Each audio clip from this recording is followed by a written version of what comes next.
Las expectativas de crecimiento del Banco Mundial revelan que entre 2022 y 2024 el crecimiento económico del Ecuador oscilará entre el 2,8 y el 3%, valor un tanto inferior al promedio de América Latina, lo que demuestra lo que ocurre siempre, que nuestro crecimiento histórico, sin importar las causas o los gobernantes de turno, es mediocre. Para analizar el posible cierre del año, desde la economía se encuentra con nosotros Larry Yumibanda, presidente del Círculo de Economía de Guayaquil, a quien le damos la bienvenida a Contacto Directo. Buenos días, Carlos. Buenos días a la audiencia. Bien, buenos días, economista. El presidente Lasso prácticamente ha declarado el fin de la pandemia en Ecuador. ¿En este diagnóstico se puede incluir a la economía? Efectivamente, eso yo creo que puede ayudar un poco más a dinamizar la economía ecuatoriana, aunque sabemos que las proyecciones de crecimiento económico para este año, usted lo mencionó antes de la entrevista, según el Banco Mundial va a estar en el 2,8%, un crecimiento que a la larga viene a ser un proceso de desaceleración si lo comparamos con el año pasado que tuvimos un rebote económico débil del 4,2%. Entonces, yo creo que eso de alguna otra forma se ve reflejado prácticamente en los diferentes componentes que tiene la economía ecuatoriana, que no se logran recuperar con los niveles de prepandemia, y así también lo dice el Banco Mundial, ¿no? O sea, todavía no estamos superando los niveles de prepandemia, por lo tanto podríamos decir que la pandemia en la economía está lejos de terminar, economista. Sí, efectivamente, hay sectores de la economía que no logran recuperarse. Estamos hablando de agricultura, estamos hablando de construcción, estamos hablando de turismo, estamos hablando de las actividades profesionales, estamos hablando de la pesca excluyendo al camarón, estamos hablando de todo lo que es la administración pública. En fin, hay un sinnúmero de sectores que de alguna otra forma no logran recuperar los niveles del año 2019, que a pesar de ser un año de prepandemia, sigue siendo malo para la economía ecuatoriana. Así fue, claro. Ahora, el gobierno habla de inversión extranjera inédita de 250 millones en el primer semestre de 2022 y un repunte de ventas en este año por encima de los datos de prepandemia de 2019, además de 130,000 nuevas afiliaciones a la seguridad social.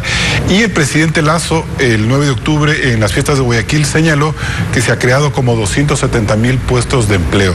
¿No parece poca cosa, economista? A ver, el presidente Lasso hace una lectura con respecto al empleo adecuado, que creo que no es el correcto. Nosotros hemos hecho la última revisión con respecto al informe que está en el INEC, y les pongo un dato. De agosto de 2021 a agosto del 2022, que es el último reporte que da el INEC, apenas se han creado en empleos adecuados 74,000 empleos adecuados. Y con respecto al tema de la afiliación a la seguridad social, sigue siendo insuficiente y por debajo de los niveles de prepandemia. Entonces creemos que a la economía ecuatoriana le hace falta un impulso, porque de acuerdo a las mismas cifras que da, por ejemplo, el tema del Banco Mundial, usted lo acaba de decir, el crecimiento hasta el 2025 va a estar en el 2,7%, pero si lo comparamos con el 2015, en donde prácticamente comienza este problema, se está gestando una especie de década perdida en dolarización. ¿Qué tiene el gobierno responsable? ¿No? El gobierno de Correa, claro, los últimos años el gobierno de Correa, el gobierno de Lenín Moreno y el actual gobierno, que en términos de crecimiento económico promedio durante esa década estaría oscilando en 1,2%, ¿no? Eso es lo que yo digo, que no importan los gobiernos ni las causas, siempre el crecimiento económico de Ecuador es mediocre y es histórico. Toda la vida hemos tenido esas fluctuaciones súper bajas que no demuestran un despunte de la economía ecuatoriana.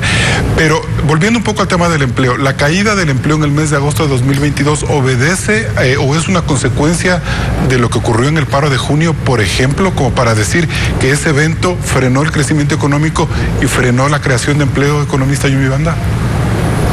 A ver, hay múltiples factores por los cuales el empleo todavía sigue estando por encima del 4%, el desempleo, perdón, sigue estando por el 4%, y eso se debe, por ejemplo, a diversos sectores. Nosotros hemos dicho que, por ejemplo, y lo dije en esta entrevista, que hace falta un impulso más al gobierno. Le hace falta un impulso. ¿Qué hemos dicho para tratar de reactivar la economía, a pesar de que las ventas se han incrementado por otros factores y no por acción gubernamental, sino que, por ejemplo, el tema de las tasas de interés es un tema que debe estar en el debate nacional? Casi el 50% de tasa de ineficiencia organizacional tiene el sistema financiero privado, que da un margen para que de alguna otra forma los organismos de control puedan de alguna otra forma bajar el tema de tasa de interés. Otro de los temas con los cuales creemos... Economista, ¿las tasas de interés en su criterio se debe bajar por una acción legal o administrativa o por mera confianza en el país? A ver, los componentes de la tasa de interés está, por ejemplo, el costo de fondeo, está los costos operativos, donde hemos hecho alusión en este momento, y creemos que de alguna otra forma el costo operativo viene a ser un costo muy importante para la determinación de las tasas de interés y que tiene que ser totalmente revisado. Existe un oligopolio bancario, mi estimado Carlos. Solo 6 bancos manejan el 80% de las actividades crediticias en el país, y por lo tanto creemos que debe haber una intervención en el corto plazo, y en el largo plazo, ahora sí, puede el gobierno impulsar una zona franca, de alguna otra forma, orientada a la banca para que venga la competencia internacional, pero obviamente generando las condiciones para aquello. ¿Esa banca extranjera puede entrar a través de la venta al Banco del Pacífico, por ejemplo, que tanto se ha satanizado en estos meses? A ver, decir que vender el Banco del Pacífico va a bajar las tasas de interés es totalmente falso. Ya hubo un ejemplo. El Grupo Centroamericano Promérica compró Produbanco, ¿bajaron las tasas de interés? No bajaron las tasas de interés. Nosotros que hemos dicho, por ejemplo, vayamos a una reforma importante en lo que tiene que ver con el tema de la ley que abarca este tipo de actividades para que venga mayor competencia. Entonces está el tema de la zona franca, orientado a todo lo que tiene que ver con el sistema financiero, que se den las garantías para aquello. Además de eso, creemos que el gobierno debe seguir impulsando, y eso me sorprende que no lo haya hecho de forma rápida, el tema de la ley de atracción de inversiones para impulsar no solamente el tema de la zona franca orientada al sistema financiero, sino orientado a todo el sector exportador, que lastimosamente sigue durmiendo en Carondelet y no se lo ha tramitado a la Asamblea Nacional. Esperemos que el acuerdo con el Congreso, con la Asamblea, le permita avanzar en este proyecto de ley de inversiones, que es fundamental. Pero a usted no le preocupa el repunte del riesgo país, no baja de los 1.600 puntos, y muchos analistas aseguran que no solo es cuestión de deuda cara o de capacidad de pago de deuda, sino de que estamos mirando con preocupación la inestabilidad del Ecuador, tanto en la relación Asamblea-Gobierno como en la posibilidad de que el mismo gobierno no pueda sostenerse como tal. ¿Qué opina usted? A ver, existen riesgos económicos, eso está totalmente a la vista. Hay una caída drástica de lo que tiene que ver con la inversión pública, lastimosamente esa es la realidad.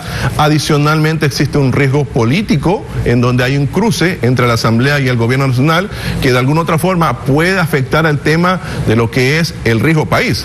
Entonces no va a quedar otra alternativa para el Gobierno Nacional para tratar de financiar el presupuesto estatal de cara a los años 2023, 2024 o 2025, entrar nuevamente a un acuerdo con el Fondo Monetario Internacional, pero con condiciones en las cuales la imponga el Ecuador en función del crecimiento y no en función como se ha firmado anteriormente, en donde nos clavaron prácticamente impuestos a la clase media, que eso es un acuerdo que llegó el gobierno con el Fondo Monetario Internacional. Pero es importante llegar al acuerdo con el FMI, ya que el riesgo país sigue siendo elevado y hacer una emisión de bonos va a costarle al Ecuador 18-19% de tasa de interés, que es totalmente oneroso.